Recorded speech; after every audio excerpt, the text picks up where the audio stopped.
Neighbor was stealing water from my supply, so I ruined him. I live in Asia and just purchased a new house.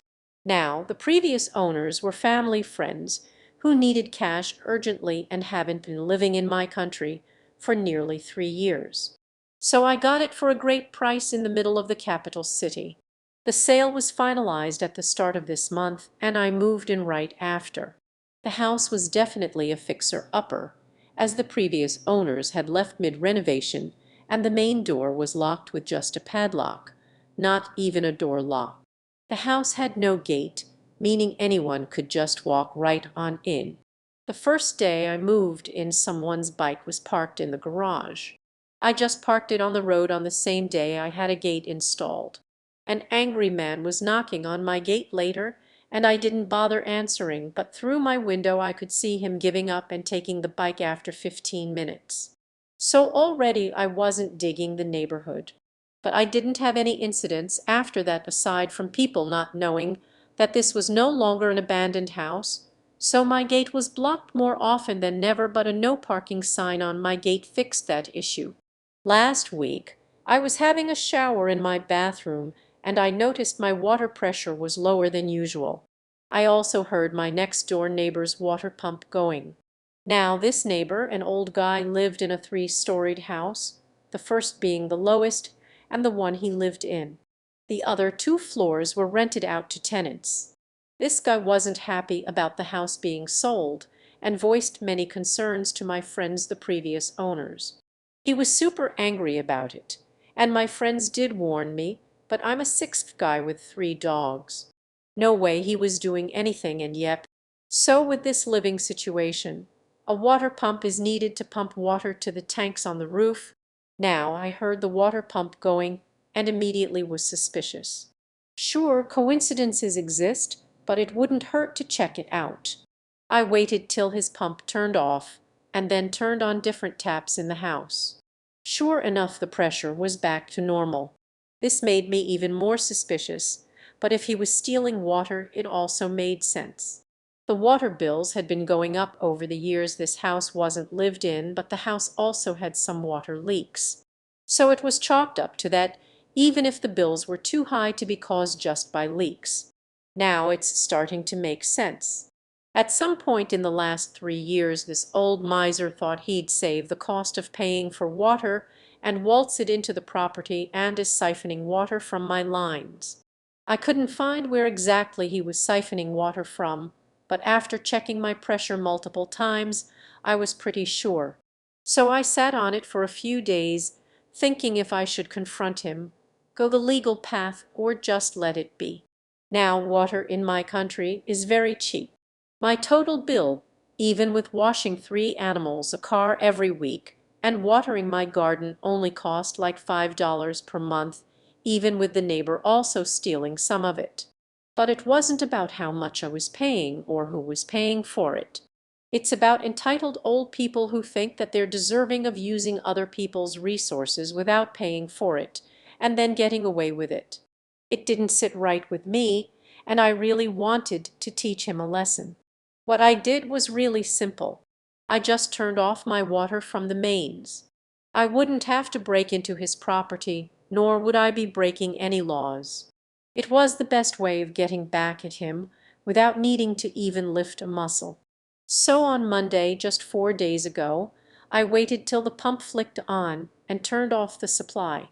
Now, the way household tanks work in my country is that there's a ball valve in the tank which detects the level of water and turns on the pump.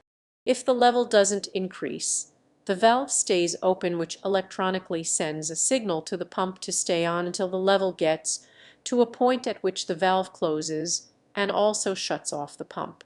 However, the level wasn't increasing, and anyone knows that starving a pump of water isn't a good idea. This way, my expectation was that I'd burn out his pump and cause issues with his tenants. What I didn't account for is that his pump running constantly would mess up the fuses by constantly drawing power overnight and absolutely destroy his wiring. If he decided to upgrade his household wiring to a more modern standard, this would have been prevented. This house clearly still had 90s era wiring. At around 3 am, I heard all residents in the house waking up and talking in hushed voices about why just their house in the neighborhood doesn't have power or water. I found out about the power part because the tenants devolved into shouting at their landlord. Our tenant protection laws are very important, and power and water are classed as essential even on a state level. Cutting those services are grounds for lawsuits, unless due to weather or some other unavoidable reason. In this case, the landlord is responsible for keeping the house wiring up to date and in good condition alongside the supply of water. So the tenants were not happy, and one of them immediately moved out 2 days later when it was informed that water and power will not be returning the very same day this happened.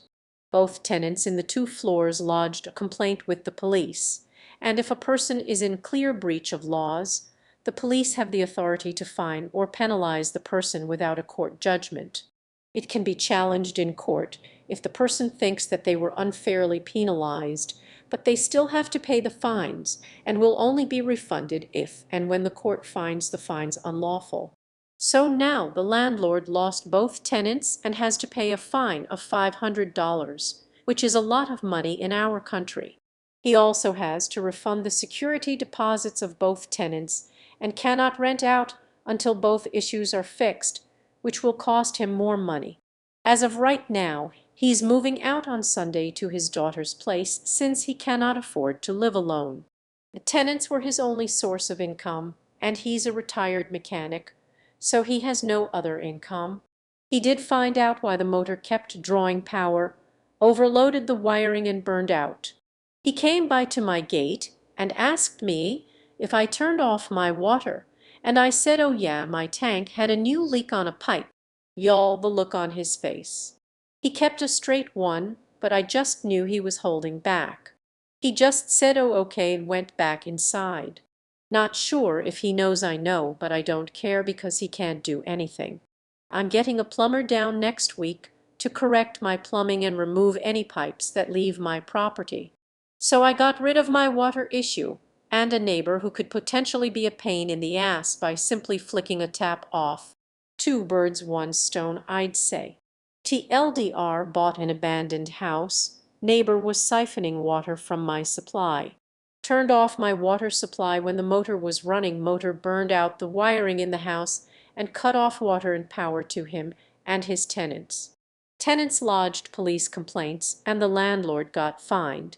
Is now destitute and forced to move in with his daughter. Update. The week after I turned off the water supply, things in the neighborhood had started to shift dramatically.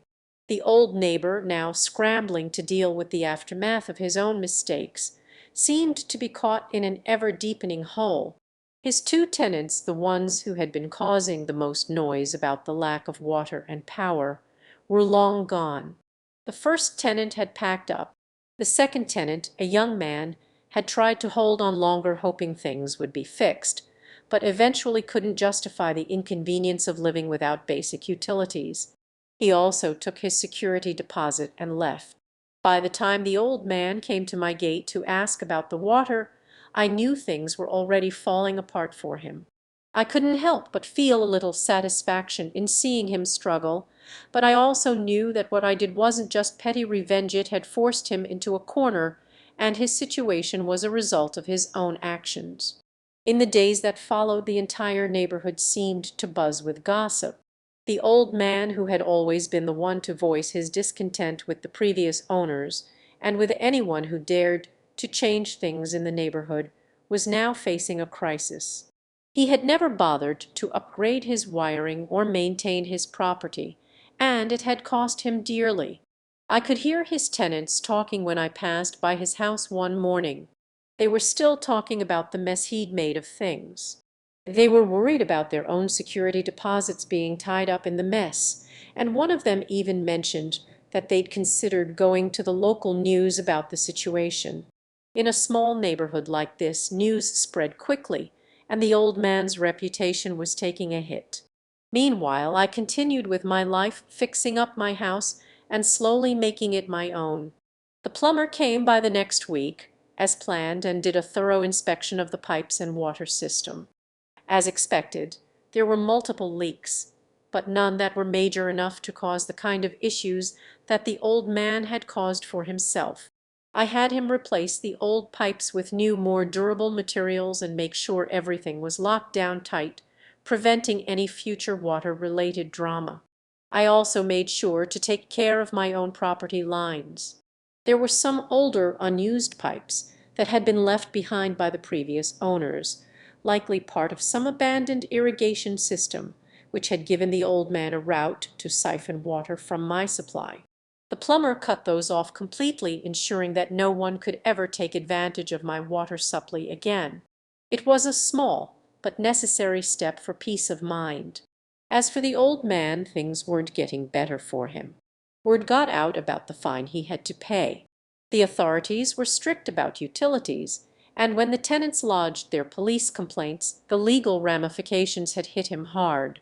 He wasn't exactly wealthy, he'd relied on the rent from his tenants as his only income, and now that was gone. I later overheard a conversation at the corner shop between two of his former tenants. They were talking about how he'd been forced to give them back their full security deposits, and how he'd even tried to talk his way out of paying them, claiming he couldn't afford it. The old man didn't seem to have a clue how to handle the mounting bills and fines. His house was falling apart around him. I knew because I could see the crumbling walls and unkempt yard, the signs of neglect and financial strain. He had no choice but to move in with his daughter, who lived in a town a couple of hours away. I wasn't sure if he was being forced out or if he simply had nowhere else to go. Either way, his life was in shambles. By the end of the month he was gone. I didn't see him leave. He must have moved out quietly, but there were a few empty cars parked outside his house, and the tenants' old things had been removed. It seemed as though his entire life was being packed into the back of a few vehicles, and he was leaving the mess behind.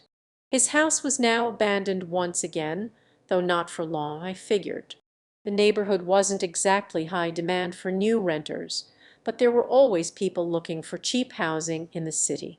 For a few days the place was eerily quiet. The old man's house, which had once seemed like a looming presence, was now a vacant shell, just another property that had lost its life. Meanwhile, my own home continued to improve. I kept working on the renovations. The dogs and I spent a lot of time outdoors, enjoying the peace and quiet away from any more water drama. Then, one day, a new family moved in across the street, which was a welcome change. They were young, friendly, and seemed eager to settle in. I made sure to welcome them with a brief introduction. They were a couple with two kids, and they immediately seemed to take a liking to the neighborhood. Their house was a little run down like most of the others, but they were already getting to work on sprucing it up. I figured they'd be good neighbors, and it was nice to see some fresh faces after everything that had happened with the old man. As for me, I still thought about the old guy from time to time. I wasn't proud of what I'd done turning off the water and causing the disaster that followed, but it wasn't something I regretted either. It was more than just about the money or the resources he'd stolen. It was about the principle of it. People like him who thought they could take advantage of others without consequence needed to learn that their actions had repercussions. Sometimes it wasn't about big confrontations or getting into a shouting match. Sometimes all it took was a little bit of patience and the right timing to make things right. In the end, I felt like I'd achieved a small victory, not just for myself, but for the tenants who had been treated unfairly and for anyone else who might have been targeted by that old man's entitlement. The neighborhood was a little quieter now, and I felt like I had taken a step toward making it a better place. Life moved on, and I could only hope that the old man would learn from this, even if he didn't ever fully understand what had really happened. But one thing was for sure: he wouldn't be bothering me again.